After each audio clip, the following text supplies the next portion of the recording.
Welcome back. You're listening to Get Real, and I'm your host, Bob Gallagher. Joining me in studio today, we have Jill McGowan of All American Title Services in Drake, Mass., and she's here to talk to us about short sale negotiation. Welcome to the show, Jill. Hi, thank you for having me. So why don't we get started by talking a little bit about what short sale negotiation is? Well, short sale negotiation is where I step in and I help out the sellers and the listing agents and facilitate the short sale for them. Okay, so that's basically when somebody owes more on a property than it's worth, you kind of step in and help the bank accept whatever offers on the table? Exactly, right. Okay. So I'll go in and I'll, facilitate the deal, collect the documents, walk everybody through the process from listing to closing. Excellent. What kind of customers are you working with? Who can be helped by a short sale negotiator? So who can be helped are sellers experiencing hardship. And what I mean by hardship is they have to be behind in their mortgage. Different examples of hardship are, number one is divorce. Another one would be unemployment. Someone who loses a job, gets a new job, and doesn't make as much money, so curtailment of income. If they have a death of a spouse, if they have a lot of medical issues going on. So there's lots of different hardship reasons, but you 100% have to have some kind of hardship in order to qualify for a short sale, and you also have to be behind in your mortgage payments. And what if you have assets? So what if you have money in your checking and savings or 401k? Does that determine whether or not they're going to approve a short sale? So that's a really good question. They cannot and will not touch any of your 401ks, any of your IRAs, any of your retirement accounts. But if you do have a large amount of money sitting in a savings account, they could ask for a cash contribution at the end. So they could review the short sale, review all of your financials, and if they see this large sum of money, they might say, hey, we're going to ask you to contribute $20,000 towards the deficit. I've definitely seen that happen. So, yeah, it's a problem if you have a large sum of money sitting in accounts. Right. But I'm guessing that the typical person that's going through a short sale doesn't have a lot of liquid assets. Yes, they have little to no money. Right. Exactly. Well, it's interesting that you said there's so many different ways to qualify for the hardship, because I was assuming that basically job loss would be the only one that would get you off the hook. But so there are a lot of other reasons. Oh, yeah, definitely. And a lot of times, they want to see proof of this too. And to do a short sale, you have to write a hardship letter. So it outlines everything that you're going through and the reason why you are in default. So that helps. So if you happen to buy $1 million house that's only worth $800,000 now and you owe more than that on it, they're not going to give you a short sale just because you don't want to have to foot the bill at closing, correct? Exactly. You can't just sell a house because you want to downsize or get a bigger house or, you're sick of the house. You have to have some kind of reason. Other than, I just don't want to pay the shortage. Exactly. Gotcha. Right. Yes. Excellent. Well, that's good to know. So what has to happen during a process to get a short sale approved? So it is quite the process, and it's a lengthy process. So what has to happen is once an offer is received, everything gets submitted to the bank. And what I mean by everything is they want to see pay stubs, bank statements, financial statements. They want to see tax returns. All banks usually have their own package that they want to have filled out. They want to see an offer, proof of funds from the buyer. So it's a big package that has to be submitted. And then what happens is once everything is submitted, it goes into the review process. They review all the documents, and the bank sends out somebody to get their own value of the property. And then once that value comes in, everything's reviewed again. It's a constant review. They see what the offer is, see what the value is that came in, and decide if they're going to qualify these sellers to do a short sale. The process is all different timelines depending on if you have 1, 2, 3 liens, credit card executions. But I would say the average time it takes to get through this process is about 90 days or so. And then if they approve it, then you have an additional 30 to 45 days to close. Okay. But it is a lot of paperwork, documents. It's a lot of calling the banks. It's a lot of updates. It's a lot of work. But that's what I'm here for, and I've been doing it for a long time. So I help walk everybody through this process and keep everybody updated and clear communication. So hopefully it goes smooth. Right.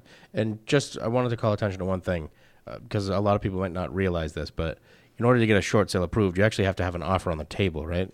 Exactly. Okay. So sometimes I'll submit documents before an offer is received. If I have met with the seller and I've collected all these things, I'll get the documents into the bank. So at least they're processed in their system, and all we're waiting on is an offer. So that kind of like gets it ahead of time, a jump start ahead of time. But yes, you do have to have an offer for sure in order to get the process going. Okay, great. So we have a lot of realtors that tune into the show on the weekends. Can you tell them how they can educate their sellers on other options besides just letting a property go to foreclosure? Yes. So I think that there would be a whole lot more short sales on the market if the sellers were educated about it. And the first step to doing that is to let the realtors know. There is another option besides foreclosure, and that's obviously short sale. And short sale is a much better option than foreclosure.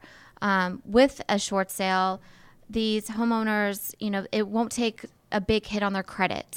They're able to buy a property a lot sooner than a foreclosure. I've seen where a seller can buy within 2 years after closing on their short sale. I've actually had several people call me asking me for documents so they can buy their next home. So another benefit to doing a short sale over foreclosure is incentive programs. A lot of banks offer homeowners incentives to do a short sale. They'll give them money at closing, $1,500, $3,000. So there's definitely an incentive to doing a short sale over a foreclosure. Another reason too, a big one I think, is just so you don't have the embarrassment of going through a foreclosure. It's not in the paper. It looks like you're just selling your house as a regular sale. There's not going to be a live auction on your front lawn with a foreclosure. So there's a lot of benefits to doing a short sale over a foreclosure, I think. Okay. All right. And when an agent has a seller that may need some short sale help, how quickly can you get involved in the process? Or how quickly do you need to get involved in the process? I like to get involved right at the beginning. So if they know that they're going to go to a home, a seller, and they're in maybe a short sale situation, I will, get on the phone and call those people right away. I will see what their situation is. Sometimes I'll go to the listing appointments just to talk about it and to set their minds at ease, because it is a very stressful situation for these homeowners. They're behind. They think they're losing their house. They think that there's no other way out. So right in the beginning, I like to get involved. It just relieves them of a lot of stress to know that they have a realtor and myself as a short sale negotiator behind them and walking them through every step of the way. So yeah, as soon as possible, for sure. All right. And you said on average they're about 90 days to get them approved? Yeah. Depending on the situation in the bank, 90 days tops. I mean, yeah. So it's gotten better than where it was, because for a while it used to take quite a bit longer than that, didn't it? Right. So I started doing this back in 2005, and that was a mess. It was a complete mess for a lot of years. And now I think these banks have their own loss mitigation departments, their own short sale departments. So the process is a lot more streamlined. It still takes time for their review process, but yeah, it's definitely more streamlined, and it's, exactly what these banks need and when, and they all pretty much have the same process. So. Okay. All right, good. Yeah. And then from the buyer's point of view, because normally you're dealing with the seller, but if you're going to buy a short sale property, obviously it's going to be a longer process, and a process that may not end in you getting the property, depending on whether or not it gets approved, correct? Correct. So, yeah, the buyer needs to definitely have some patience in this, and they can't have any time frames. For example, they can't have a home sale contingency with their offer because we don't know what's going to happen with this short sale. I just went through one a couple months ago where it took about 65 days to get this home approved in the short sale. And in the meantime, the buyer already had buyers for their home, but those buyers walked because they weren't patient with the short sale process of the home that they were buying. Right. So then we took all this time, took the house off the market, got it approved, and now all of a sudden the buyer lost their buyers. So they couldn't back to the drawing board. they couldn't get new buyers, and our short sale expired, and we had to start from scratch. So yeah, the buyers need to have patience. They can't have any time frames. And they need to understand up front that this could take 4, 5, 6 months until they can close on this property. Okay. All right. So what's the advantage to a buyer? I mean, I know 3, 4, 5 years ago, if you were buying a short sale property, the reason you waited was because you were getting a hell of a deal. You were stealing the property, basically. Is that still happening? Unfortunately not. Not a lot of short sales are good deals. I mean, because what happens is these lenders, they send somebody out to get a value of the property. So say Wells Fargo sends somebody out to the property and it gets valued at $250,000 from this BPO agent or this appraiser. They're going to want to see an offer at $250,000 or around that. Right. So they're not selling them at a discount anymore because they don't need to, basically. Exactly. They don't need to. And they will let it just continue on the foreclosure process until they get an offer that they think is worth it. So, yeah, definitely. They're not very good deals. But so it's not that it's a bad deal. It's just that you're not saving a lot of money. You're not saving a lot of money. No, right. You're not. On the other hand, I guess one of the advantages could be is that where the property on the market right now is selling almost immediately after it comes on, and you're seeing bidding wars and everything else, I would assume that you're going to have less competition on a short sale because not everybody's willing to wait 4 to 6 months to close. Yeah, absolutely. That's a huge positive to a short sale because not a lot of people do have the luxury of time. So if you have a buyer that does and they see a short sale that they like, they're probably not going to be going up against 10, 15 other offers. So that would definitely be a benefit for sure for a buyer. And then going back to the seller side again, we talked before we got going today that, there are some sellers that think, why bother going through the process? I know so-and-so lived in their house for free for 5 years. So why am I going to be an idiot, move out and pay rent starting day one? I'm just going to wait it out. Is that a safe bet right now that you're going to be able to stay in the house for years for free, or has it changed? No, I don't think it's safe at all. I think that, so say you're in the start of the foreclosure process, you have no idea when they're going to set that auction date. And once that date is set, it's set. So you could risk it, but it's a huge risk. I also think that, banks are moving quickly with that. So they immediately get it to a foreclosure attorney and they start working on it. So I've seen it where an auction, once the process started, it has a date within 6 months. I've seen a year. I've seen 2 years. I really don't know the reason behind it, but it's a risk for sure to just sit on it. Right. Well, I know that one of the reasons the banks were letting people stay there for years, and I don't want to say as a rule, but in a lot of cases, it was because they didn't want a lot of vacant properties because then they'd have to pay to have the houses put back together if they were vandalized and everything else. Right, and maintained. And right. Yeah. And they just had so many foreclosures to deal with, it made no sense to start more foreclosures they could never get to. Yeah, that makes sense. Right. Totally. So they let people stay in the house for free because somebody else was paying the utilities and they didn't have to worry about the house being demolished. Now there's not as many foreclosures going on because the economy's improved. So they can actually get the houses on the market much quicker because there are less to deal with. Right, less and time. With prices coming up, there's no reason to leave them sitting out there. I mean, they can basically get all their money back right now or close to it. Yeah, it's true. So really what it comes down to is short sales are not going to work for everybody, right? I mean, if you're not underwater, I mean, that's the big thing. If you owe less on the house than it's worth, then nobody's going to approve a short sale because they're not going to discount the price of the home. Right. Yeah. You have to be upside down for sure. Okay. And you have to have some kind of hardship reason for sure. So yeah, it's not for everybody. Right.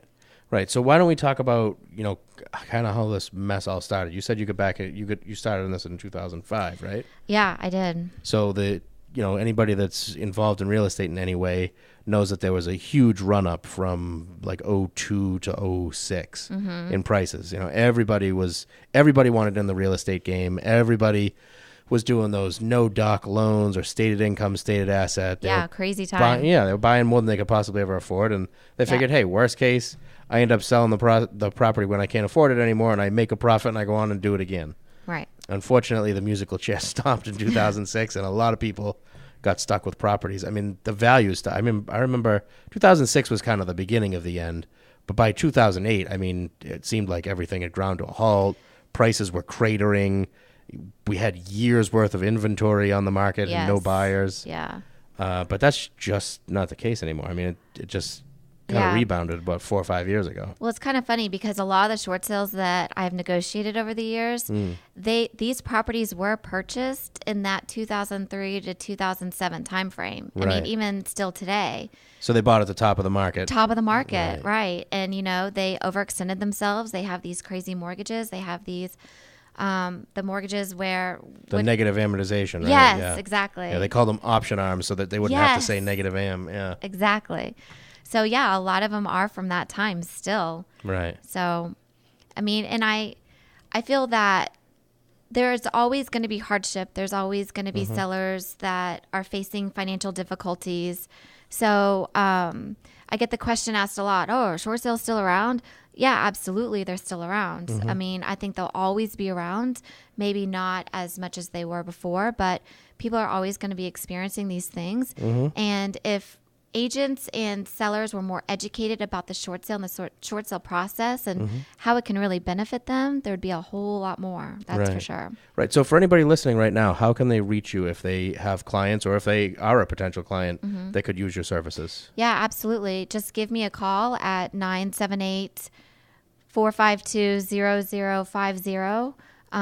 Anytime. I check my voicemails. I'm in the office a lot. So, that's probably the best way. Excellent. And this has been Jill McGowan with All American Title Services in Drake, Mass., and she specializes in short sale negotiations. So give her a call. Thanks for joining us on the show today, Jill. Thank you so much. Thanks for having me. You're welcome. We're going to take a quick commercial break. We'll be back with more Get Real after this.